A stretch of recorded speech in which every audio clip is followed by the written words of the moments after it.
Selanjutnya akan ke materi segmentasi jaringan. Segmentasi jaringan berfungsi untuk mengetahui kelompok yang disebut sebagai network dari suatu IP. Ini digunakan saat dibutuhkan suatu routing atau pengalihan data antar komputer, di mana perangkat router dan atau komputernya akan memeriksa apakah IP berada di kelompok atau network yang sama.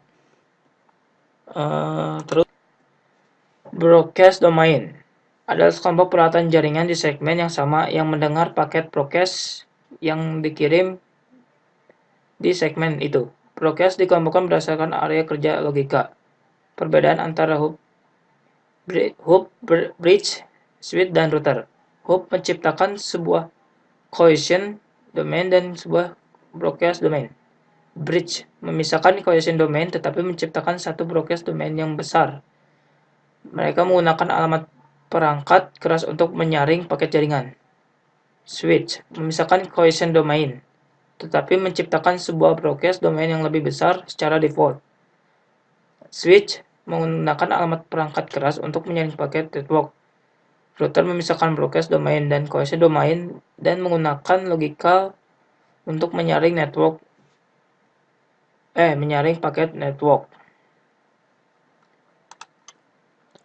Cohesion domain adalah segmen jaringan fisik di mana paket data dapat bertabrakan dengan satu sama lain. Ketika dikirim pada medium bersamaan, khususnya bila tabrakan jaringan terjadi ketika lebih dari satu untuk mengirim paket pada segmen jaringan. Pada waktu yang sama, tabrakan diselesaikan menggunakan carry sense multiple access atau variannya di mana paket yang bersaing akan dibuang dan kembali menjadi satu per satu. Hal ini menjadi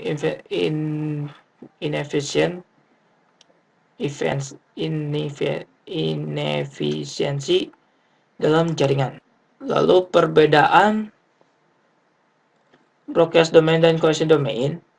Perbedaan antara broadcast domain dan cohesion muncul karena internet sederhana dan sistem yang serupa menggunakan sistem transmisi bersama. Dalam internet sederhana tanpa saklar atau jembatan, frame data yang ditransmisikan ke dalam node lain pada jaringan. Setiap cek node menerima alamat tujuan setiap frame dan hanya mengabaikan setiap frame yang tidak dialamatkan ke alamat MAC sendiri atau ke alamat broadcast. Jika dua node mengirim pada saat yang sama, hasilnya akan tabrakan. Repeater menyebarkan semua frame antara segmen jaringan dan tidak mencegah tabrakan, dan dengan demikian juga menyebarkan tabrakan antar segmen. Selanjutnya kita ke IP addressing. Alamat pada jaringan sangat dibutuhkan dalam penerapannya. Contohnya jika ada satu host ingin menghubungi host lain itu menggunakan alamat host yang dihubungi tersebut.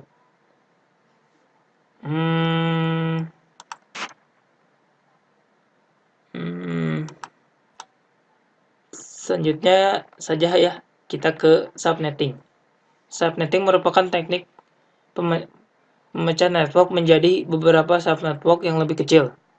Subnetting hanya dapat dilakukan pada IP address kelas A, IP address kelas B, dan IP address kelas C.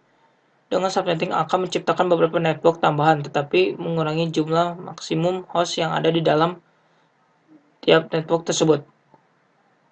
Beberapa alasan mengapa kita perlu melakukan subnetting diantaranya adalah untuk mengefisienkan alokasi IP address dalam sebuah jaringan supaya bisa memaksimalkan penggunaan IP address, mengatasi masalah perbedaan hardware dan media fisik yang digunakan dalam suatu network, karena router IP hanya dapat mengintegrasikan perbedaan network dengan media fisik. yang berbeda jika setiap network memiliki address yang unik. Meningkatkan security dan mengurangi terjadinya kongesti akibat perlu banyaknya host dalam suatu network. Selanjutnya ke subnetting. Subnetting adalah proses penggabungan dua atau lebih blok IP address menjadi satu kesatuan. Jika proses subnetting dapat membagi sebuah network menjadi beberapa subnet, maka subnetting merupakan proses kebalikannya. Subnetting bisa juga disebut classes interdomain routing atau CIDR. CIDR. Manfaat dari subnetting adalah mengupdate router cara efisiennya, yaitu mengirimkan informasi banyak root dalam satu pemberitahuan, sehingga menghemat bandwidth dan mematikan pekerjaan router. Mungkin sekian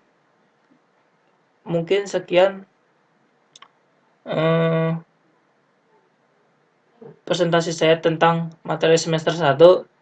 Mohon maaf bila ada kesalahan kata, bisa dimaklumi. Terima kasih. Di sini saya akan mempresentasikan tren IT. Pengembangan.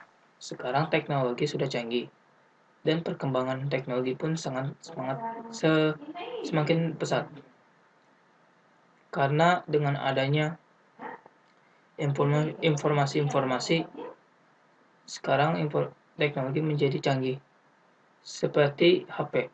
Dulu HP hanya bisa SMS-an dan telepon. Karena teknologi sekarang semakin maju, HP pun akan berubah. Dan sekarang HP bisa foto, mendengarkan musik, dan internetan. Sama halnya internet dan komputer. Komputer dulu memiliki spek yang rendah, tidak seperti sekarang yang memiliki spek yang tinggi. Dulu komputer memiliki spek lebih rendah daripada spek yang sekarang. Lalu internet dulu, kalau kata saya, dulu sangat lambat menurut saya. Tapi sekarang karena teknologi semakin canggih, kecepatan pun makin bertambah dan menjadi cepat. Mungkin cukup sekian untuk tren IT. Mohon maaf bila salah kata. Terima kasih. Di sini saya akan mempresentasikan perbaikan network atau jaringan. Pertama, periksa kabel. Kabel sangat ditemakan dalam network. Jadi, periksalah kabel, apakah kabel sudah rusak atau tidak bisa digunakan. Jadi sebaiknya kita harus menggantikan kabel yang baru. 2. Periksalah alamat IP. Lihatlah alamat IP yang ada di konfigurasi address. Jangan IP-nya jangan sama dengan IP yang lain, karena jika IP-nya sama akan terjadi bentrok dan tidak ada hubungan. Sekian presentasi saya tentang perbaikan network. Terima kasih. Di sini saya akan mempresentasikan network atau jaringan komputer. Persiapan sangat dibutuhkan pada saat kita membangun network. Sketsa ruangan. Hal ini bertujuan untuk mengetahui segala sesuatu yang kita butuhkan nanti. Topologi jaringan. Ini sangat dibutuhkan pada saat kita menentukan topologi jaringan. pemasangan. Maksudnya adalah pada saat kita memasangkan kabel ke device atau yang menghubungkan ke alat tertentu. Cek. Maksudnya adalah pada saat kita mengecek kabel apakah sudah terpasang atau belum. Sekian presentasi saya tentang